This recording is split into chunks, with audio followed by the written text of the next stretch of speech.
I'm here in Cyprus, and I've got Michael Kinnis in front of me. It's someone who was born in Cyprus and lived in the United States for most of his life, and now he's back in Cyprus, retired.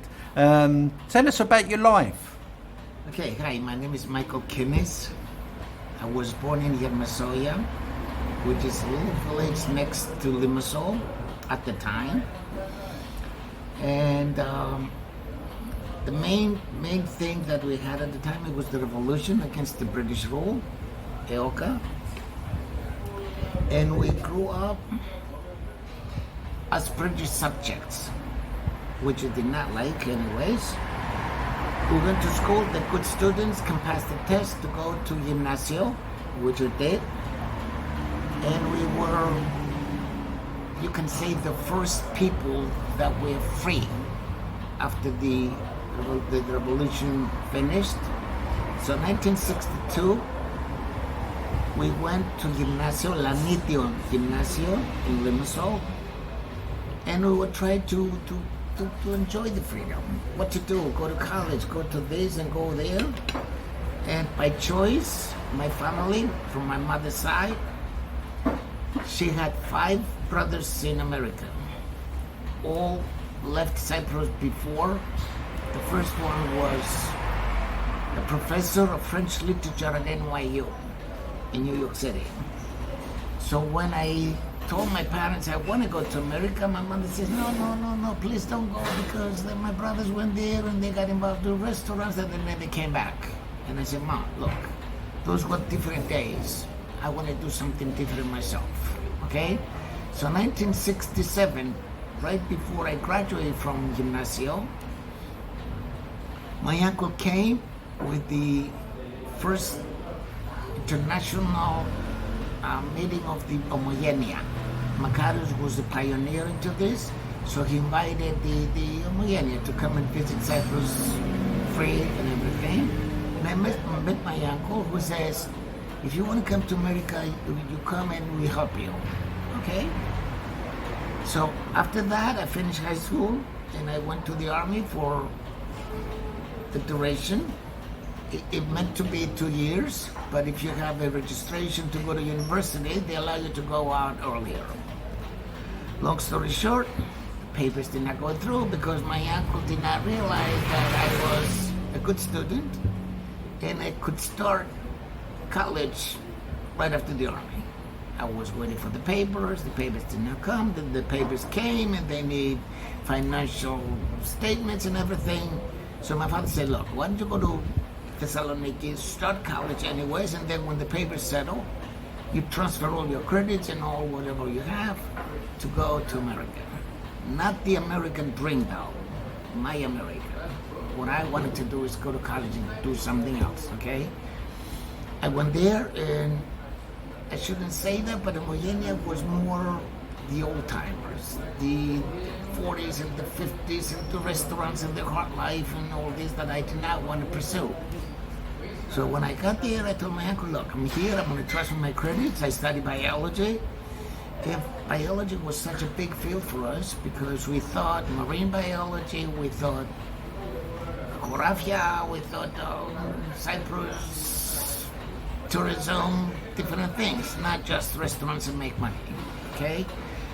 I did okay. I finished my college degree and I pursued my master's degree in microbiology with subspecialty advanced microbiology, and my professor, a Jewish professor nevertheless, who loved me only because I came from the island of Cyprus and I was close to Israel. He says, Michael, I want you to go into industrial microbiology, not in front of a microscope, industrial microbiology, which the new technology.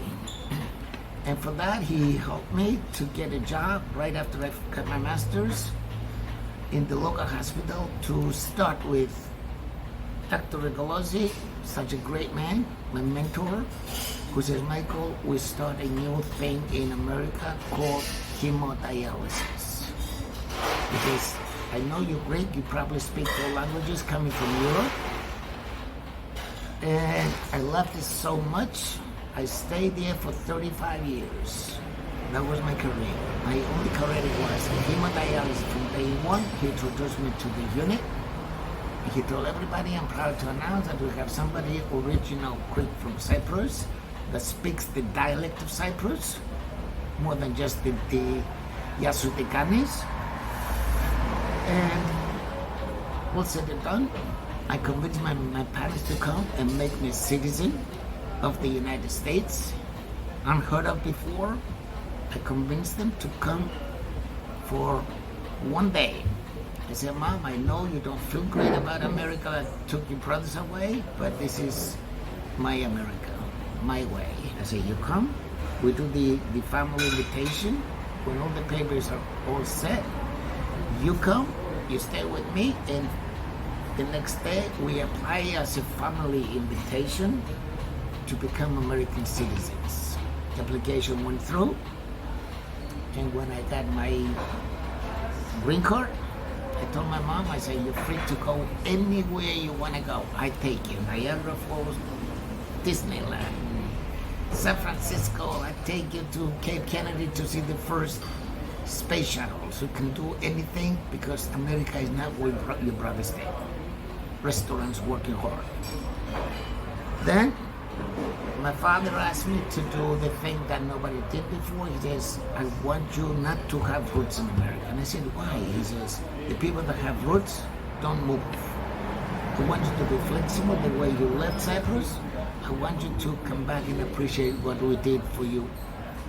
The hard times under the British. I took his advice, 1984. I came to Cyprus. I met a nice girl. Her name is Sophia, and she's my wife, and I love her so much because we did exactly what we wanted to do. 35 years together, 2 great kids, great education, bilingual, I should say trilingual, both follow my footsteps. One of them got married to a girl from Augusta. And they live right now in America, and they have a little baby, Michael Kinnis. And the other one is following my footsteps different way. He met a girl in Cyprus, but he wants to stay in Cyprus. So my Nick and my Tony are my products. I'm proud to say that I have 2 great kids. What was it like living in the United States? I mean, it must have been difficult for the people from the United States. I lived in New Jersey, Yeah. which is right next to New York. And because people do not realize that we're talking American way, New York is Manhattan, and we are next to it. If you ever go to New York, you see GW Bridge, you cross the bridge, you go to New Jersey, and that's where we had the first experience of my uncles and everything. Right. We finished 1965. I'm sorry. When I turned 65, we pulled the trigger and I told my wife, that's it, we're ready to go. They finished college, they're working, they don't need me. We came back to Cyprus, we sold the house. As my father said, you don't have roots. You sell your house because it's a disposable item. You get a job tomorrow, you move from London to Cyprus like Dimitri. Oh, don't put that down. You know what I mean? It's a new way. Yeah. We came back, and before we moved in, we built the original house. The Kinnis house was built in 1896. So I couldn't do anything but rebuild the house, renovate the whole thing the way it was, and this is where we live right now. Well, thank you, Michali, and thank you for giving us the time to hear your story. Thank you very much. Oh, thank you.